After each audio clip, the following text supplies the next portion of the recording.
Howdy friends, music lovers, welcome back to a brand new episode of the Vinyl Survivor. Hope everyone is doing well, hope everyone's been doing well. Sorry, it's just been a long time since I've had the time or energy to make videos, and it might be spotty for a little while here in the near future. Just a lot going on in life right now, and don't have a lot of time to do this, but I had a few minutes today to sit down and make a video, so I thought let's go ahead and do it. Talk about some records. I've still been listening to a lot, so I got stuff building up again here in my pile of stuff to do some Vinyl Survivor videos on. So let's just go ahead and get into it.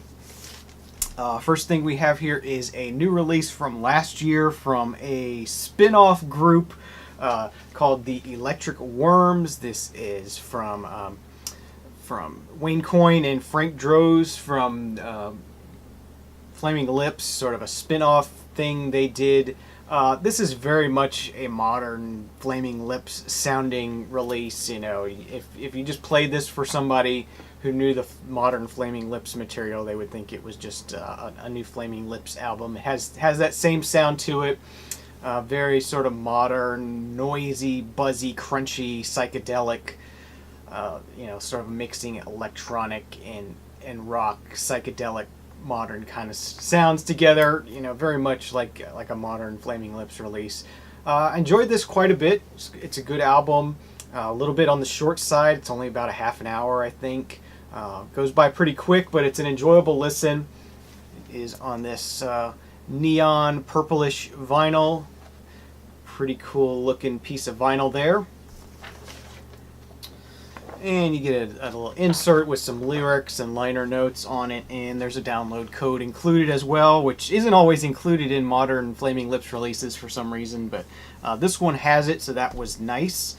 So that is the first thing today going in the collection. Second thing we have to talk about today is Harry Nilsson, Nilsson's Greatest Hits. This is from 1978. Harry Nilsson is one of those artists that you know him, but you don't know you know him. It's kind of a weird thing. I think he's a very reclusive type person.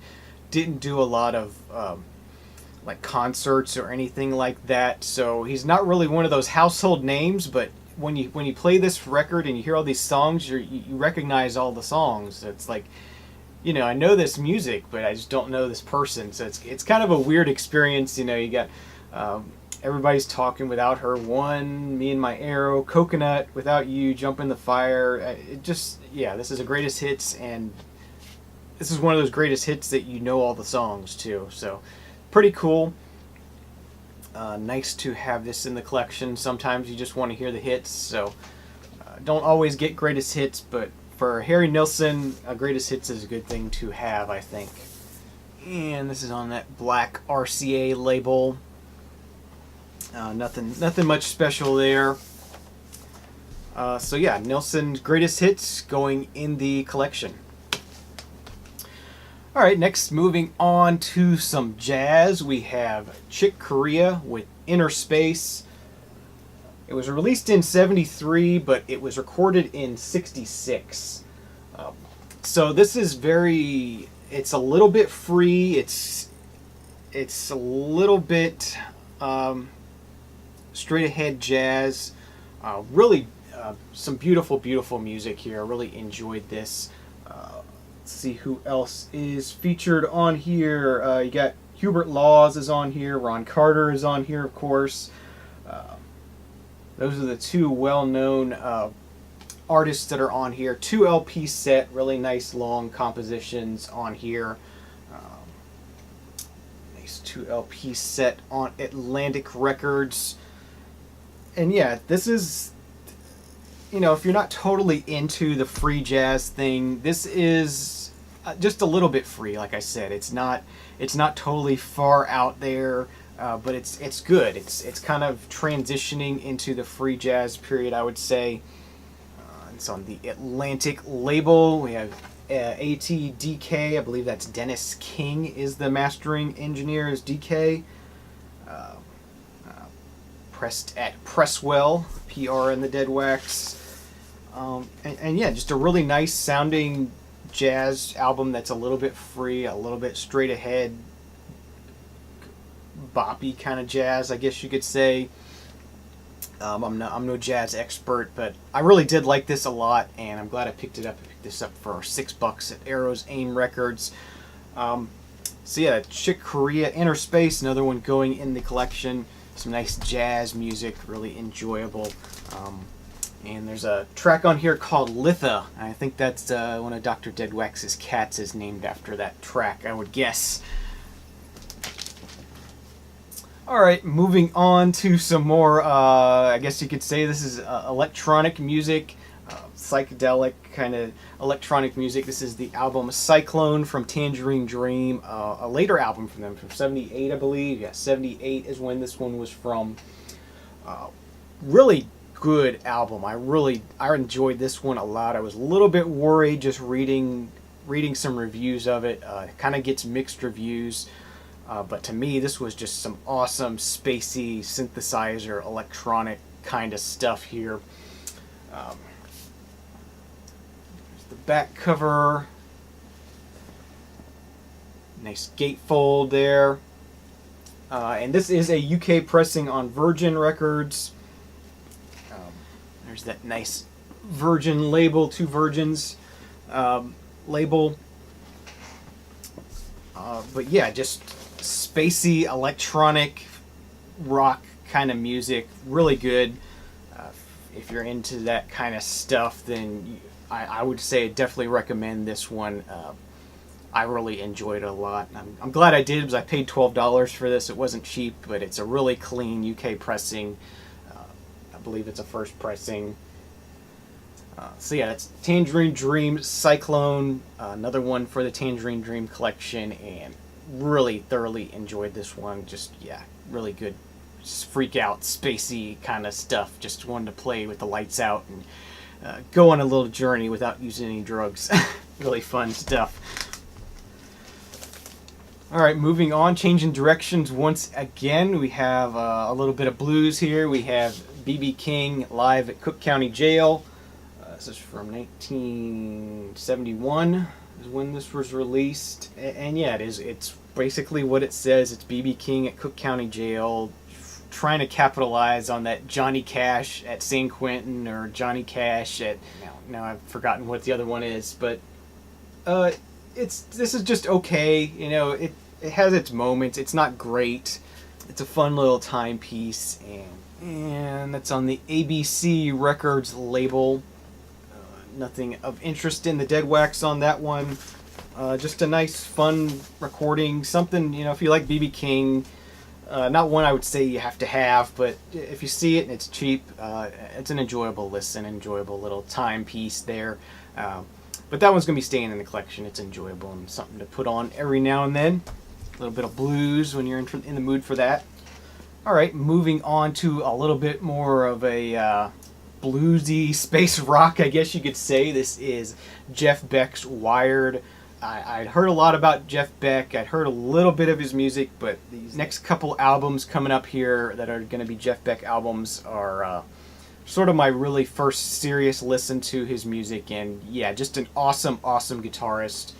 It's really awesome to hear these now as sort of whole albums and to really sit down and devour them. Just really an impressive guitarist, and I see why he was well loved. And yeah, just some killer guitar work here.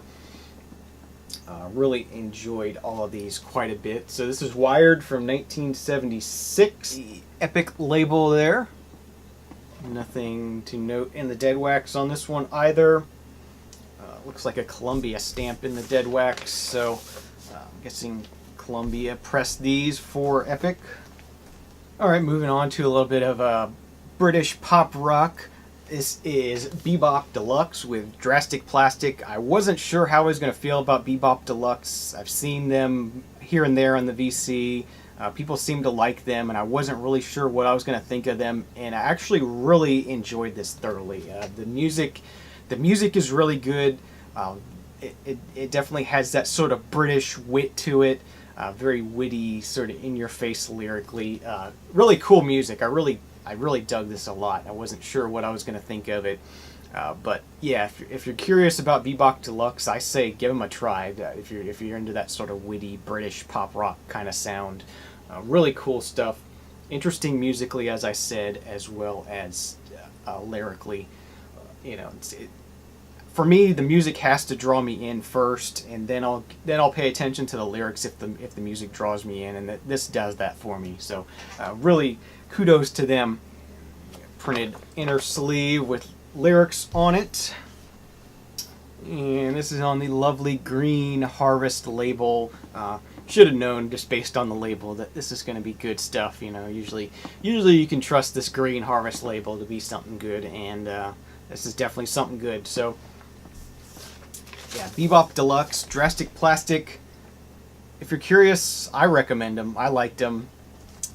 Definitely something I would be looking out for. I believe I have some more in the inbox, and I'll be keeping. I know I have Sunburst Finish in the inbox, and some others, I think. So yeah, really enjoyed this quite a bit. All right, moving on. We got one piece of hip hop here before we get back to the Jeff Beck albums. This is the album from Sir Mix-a-Lot from 1988, I believe, is when this one was released. 1989. Sorry about that. This is Seminar.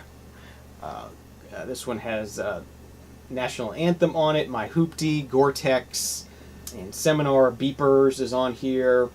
Something About My Benzo. This is, it's typical Sir Mix-a-Lot, very witty. I love this album. This album I've been listening to since it came out in '89, and I picked this up at Arrow's Aim for $8, just because it's an album I love and I wanted to have it on vinyl. So yeah, I know this album quite well, but just now getting to own it on vinyl, and happy I did. And it's on a label called Nasty Mix.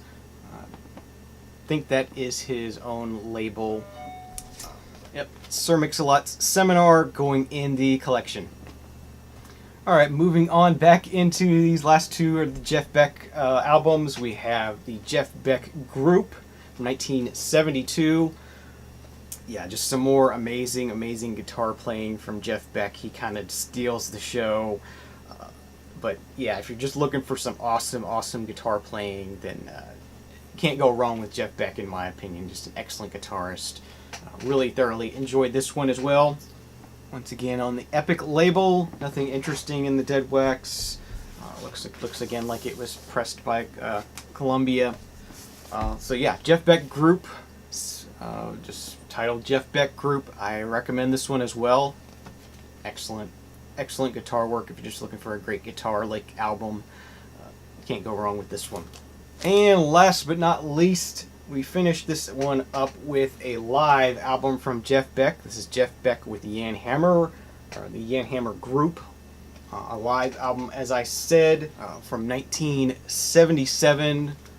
An excellent Jeff Beck album. Jan Hammer kind of gets blown away by Jeff Beck's playing on here. Sadly, I love Jan Hammer, but yeah, he kind of gets pushed to the side. Jeff Beck just totally blows him away. So if you're looking for a good guitar album, get this. If you're looking for a good Jan Hammer synthesizer, keyboard kind of album, don't get this. In my opinion, Jeff Beck just steals the show once again. So another excellent Jeff Beck pickup. If you see this one, I would say get it. And once again on the Epic label, and nothing special in the dead wax on that one either. So that's going to do it for this episode of the Vinyl Survivor. I hope you all enjoyed it. Hope you all are doing well. Stay tuned. Still got more to come as I can get them done. And I thank you for watching. Leave some comments. Please subscribe if you're not already. And we'll see you all again soon. Enjoy it. Cheers.